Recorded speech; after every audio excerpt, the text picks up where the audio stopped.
Hello everyone, in this chapter we are going to build a simple to-do application.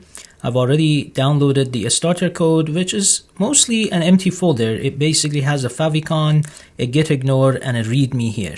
And we are going to build up the application from scratch. And it's going to be a little different from how we did it in the previous projects, in a sense that I'm going to be using a new technology. This is a build tool and it's called Vite. So let's take a look at what Vite is. And you can see it says the build tool for the web. And just to put a bit of a context as to what a build tool is, generally what you do when you build web application, especially when its complexity goes beyond a very simple application, then you might have a development environment that is not necessarily exactly operates with the same principles and requirements as your production environment where you're actually deploying the app. And a build tool is something that helps you to go from the development environment and package the application so that it is suitable for production. So the sort of things that a build tool for a web project might do is, for example, it might allow you to use more advanced features of JavaScript that is not yet completely adopted by various different browsers. And for that to happen, it needs to take the code that you're writing and it transforms it into like earlier versions of JavaScript. It might facilitate doing this with different frameworks or libraries. It can help you to combine a bunch of different files, and the technical term for it, to bundle them together. So you may combine several JavaScript files into maybe a single file.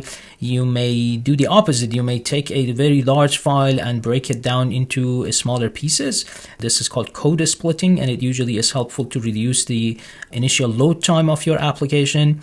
It might do other things, like, for example, it might minify your JavaScript file so that it is faster for the browser to download the application. And so the list goes on. There's a lot of things a build tool can do for you. And generally, when you are building web application, you will use a build tool, and there are a lot of build tools out there. Vite is one of the most popular one, and it is also one of the most modern one. So let's go and work with this. All the things that I'm showing you are basically based on the documentation of Vite. So if you ever find something that is in my lecture note and you can follow it, it could be that they changed something. You got to come here to their website, which is vite.dev, and take a look at their documentation. They tell you everything that they can do for you. They tell you how to customize the tool and how, of course, to get started with it. All right, so let us go and here in the terminal and get started by creating a new Vite project. So npm create Vite, and I'm going to put a dot in there. Be careful to put that dot in there as well. So npm is, of course, my package manager. I'm assuming that you've already installed it on your computer following the logistics requirements of the course.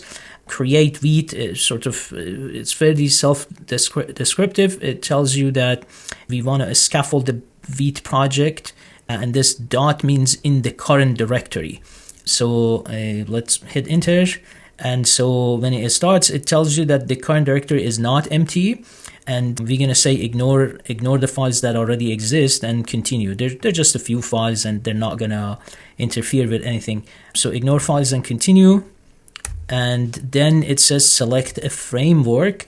So we're going to go for vanilla. Vanilla is mostly like the lack of a framework. That's a term that web developers typically use to say, if you have an ice cream, for example, the most typical version of ice cream is vanilla ice cream, and then you have all the other fancier one with different flavors.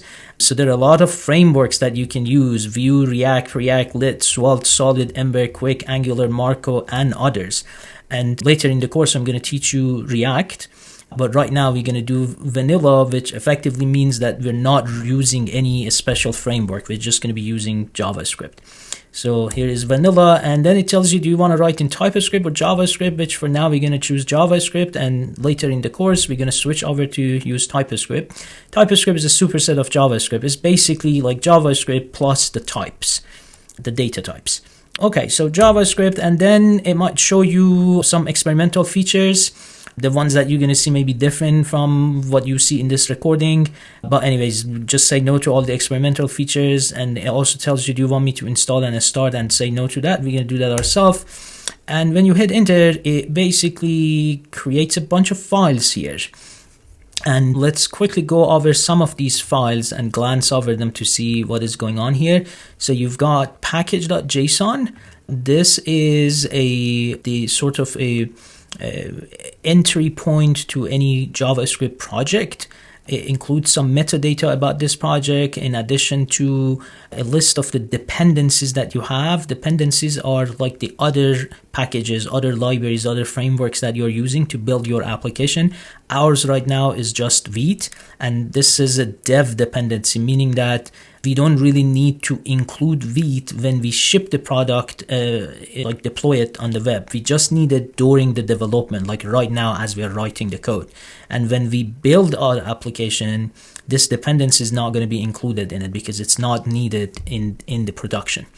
There are a few other things here that at the moment, they don't really matter to us. It sort of picked up the name from the directory that I have in here. You can adjust this if you want. Keep the package private. Version doesn't really matter to us because we're not creating a library. Type modules, we will talk about this a little later.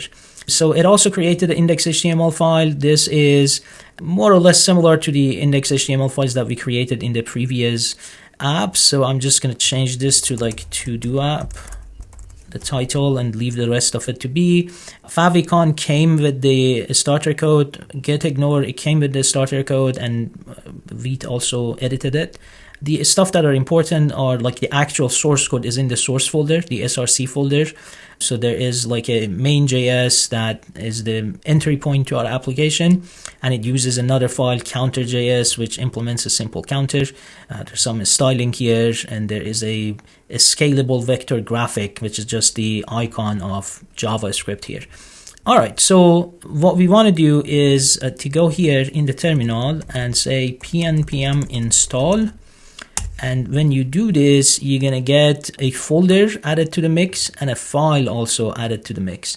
So this file, pnpm block YAML, it is a sort of a more detailed version of what you have in package.json, especially in terms of the tree of dependencies. So like you're using something, like I'm using Vite, this in turn probably uses other packages, and those packages are using other packages. And all of those packages need to actually get installed, or a copy of them needs to be made available to our project here. And where does those copies go? They all go inside this node modules folder. So this has like a lot of it. So like if you open this up, there's a lot of stuff in it, and you got to be careful to, in your gitignore, make sure that you are ignoring this. This is a development time artifact, and every person that works with the code, they need to like do pnpm install and install this on their personal computer, and this should not be like included in your GitHub repository, or you should not be like submitting it to Gradescope when it's time for like your homeworks. On the other hand, the other one, pnpm block, this is something that you do want to include in your Git repository, because this has a list of all the dependencies, and if we are going to build this application, we're going to need to have these dependencies. So that is something that you should include, and also you should not tamper or modify this manually. You just sort of ignore that it exists.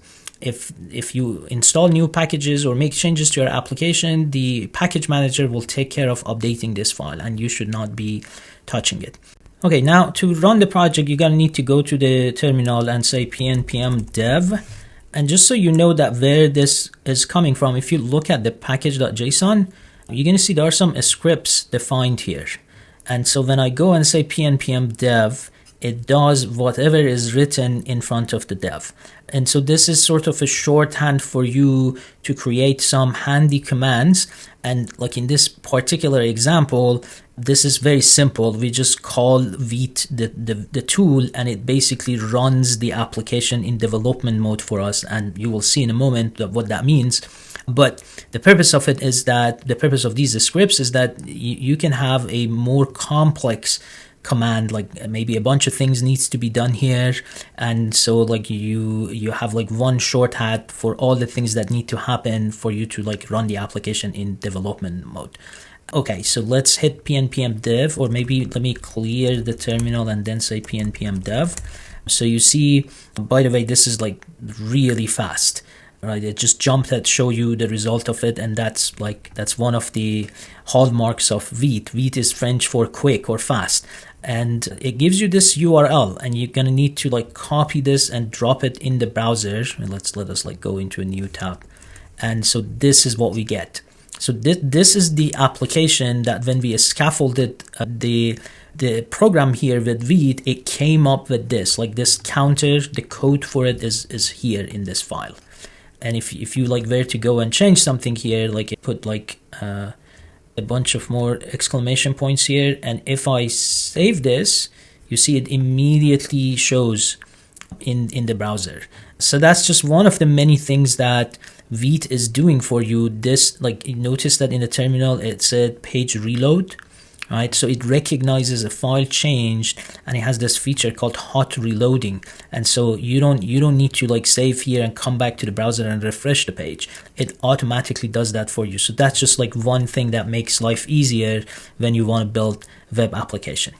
This thing, what Vite is doing for us is that it basically runs it, but it runs what is called a local server for us, right? And so you access it at local host with some port number.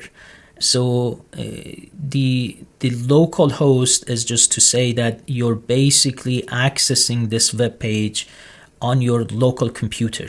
So the server is running locally on your computer. You're not really going on the internet and accessing it somewhere else on a server. The number here, there are a lot of ports, networking ports available. These are communication endpoints. This is not a course on networking, so I'm not going to be talking about that. But just so you know that there are the like typically numbers like 0 to 1024. Like 1024 are reserved for privileged services that like the operating system uses, and then for local development you typically start from like 3000 an hour. And so and this is something that's configurable. You can like change that to be set on a different value.